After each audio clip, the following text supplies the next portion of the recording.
Christian mystics were something entirely different. Those who believe in the value of psychedelic drugs see no clear distinction. I believe that the experiences one has under LSD are very similar, even identical with mystical experiences.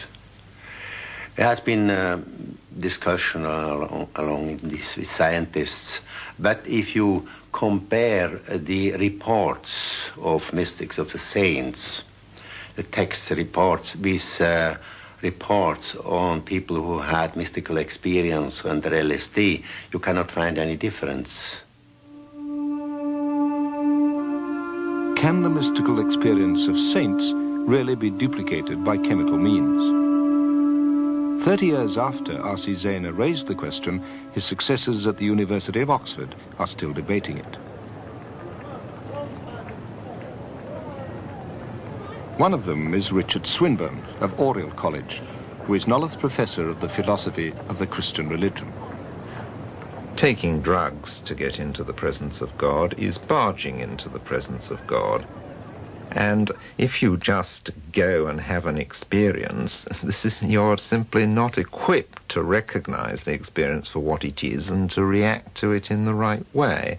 So, for that reason, no, I wouldn't take drugs. There's so much more to religion, indeed almost everything more to religion than having experience. It's a dedication to a way of life which indeed can be very much reinforced by experience, but experience isn't the point of it. Spiritual self-transcendence was hardly the ambition of another group interested in LSD and mescaline during the 1950s.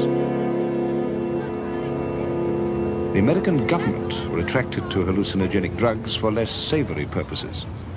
Former intelligence officer and author John Marks has uncovered the CIA's secret research with LSD. In the early 1950s, the CIA and American military intelligence were funding the lion's share of the research on LSD. You can give the intelligence agencies an awful lot of credit for starting a field of experimentation into these sorts of drugs. Through the Freedom of Information Act, Marks has obtained copies of classified CIA documents that reveal why the agency was interested in LSD. The essence of the intelligence business is control. This was an instrument or a potential instrument for breaching people's control, for making them commit acts against their will. In 1963, the CIA produced an internal report so sensitive only one copy was made. It concerned MK Ultra, a project that involved the testing of LSD on unwitting American citizens throughout the 1950s. They wanted to know how a diplomat might react if given LSD at a party, how a foreign leader might react if given LSD just before he was to get up and give a speech, how it might be used in interrogation of prisoners or something of that sort. Given the fact that the CIA felt it had to do that kind of testing, they had to find unwitting test participants who, by definition, couldn't be told they were being given the drug. And so what the CIA did is it looked for people who were, let's say, on whose lives they put less value than on the life of an American scientist or a businessman or someone of that sort. The CIA turned to people like drug addicts, prostitutes, prisoners, inmates in mental hospitals, and used them as test subjects. People who did not know what happened, they believed they became insane, and all kinds of accidents happened following these kind of ingestions. That was really a crime. To give people without their knowledge with agents is a crime.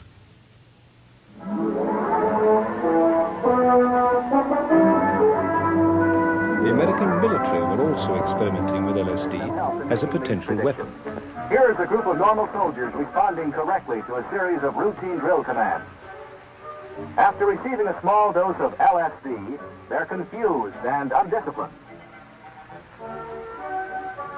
The idea was to spray the drug on enemy troops. The dose, however, proved rather difficult to control. And there was a different kind of fallout from these experiments, one that took the Army and the CIA entirely by surprise.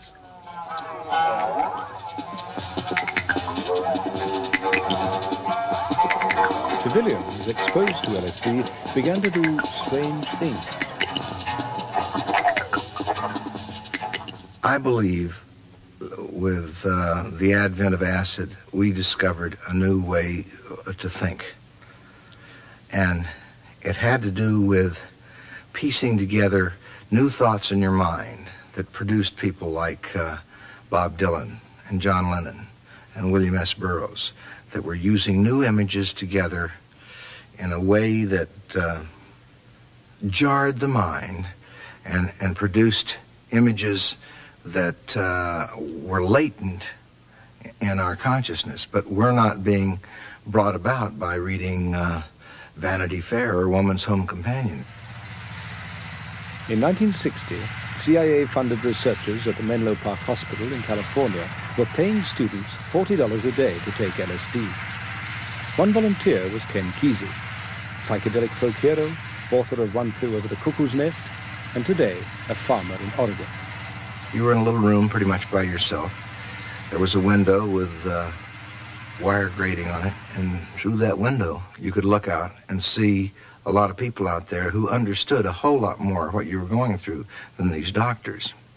And my metaphor for the thing was, it's as though these people had discovered a room, and they thought there was something in that room of value to them, but they didn't want to go in there. So they hired students to go in there, and after enough of those students came out with a wild look in their eye, they said, close up that room and don't let anybody else go back in that room. And that's when I found that my key fit the doctor's office and decided that this was too important a business to leave in the hands of the government. Awed by the power of the drug, Kesey began to distribute it to his friends. Across America, LSD was leaking out of the laboratory. I've always thought that this is one of those things that proves that God has a sense of humor. That if Gabriel come up and says, hey, Chief, the Americans are really messed up down there. We're going to have to do something to straighten them out. They've got a nosedive karma going on. And God says, well, send them some of that stuff you've been working on, that acid stuff, and have the CIA distribute it. You can hear the celestial laughter when you realize it was the CIA that really turned on America. In the early 1960s, 20 years after Albert Hofmann bicycled unsteadily home from the laboratory, his discovery was poised to kindle a revolution among the young of the West. For the father of LSD, it was an alarming prospect. I knew from the use of this kind of substances in old cultures by the Indians, there is a taboo on these substances. They are only used in religions setting and are in the hands of the shaman, not in the public. And the shaman in our society is a psychiatrist, and it should remain in the hands of the shaman. And therefore I became skeptical and anxious that bad things could happen, and it happened indeed by the unwise and uncontrolled use of this substance. Next week, in the second of these two programs, Everyman follows the bizarre and sometimes tragic events as LSD exploded onto an unsuspecting world.